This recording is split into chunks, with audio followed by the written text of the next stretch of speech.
Perseteruan kembali terjadi antara Hotman Paris Hutapea dengan Rasman Nasution dalam kasus pembunuhan Vina.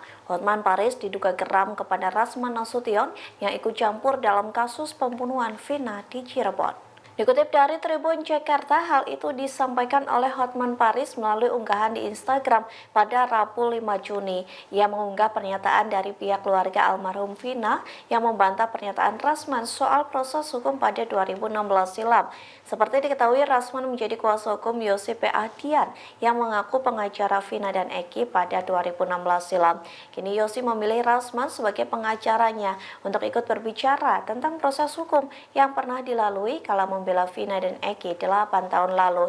Namun kakak Vina, Marliana, membantah bahwa keluarganya pernah memberi kuasa kepada Yosi, yang menegaskan bahwa keluarga almarhumah Vina saat ini sedang dibela oleh tim pengacara Hotman Paris. Marliana pun menegaskan pihaknya tidak pernah sekalipun menandatangani surat kuasa sejak peristiwa pembunuhan Vina. Bahkan Marliana menyebut pernyataan Rasman dan Yosi merupakan hoax. Hotman Paris pun menegaskan bahwa keluarga Vina tidak pernah menunjuk pengacara berkepala botak. Menurutnya, hal itu dilakukan lantaran sang pengacara ingin numpang ketenaran. Download Tribun X sekarang, menghadirkan lokal menjadi Indonesia.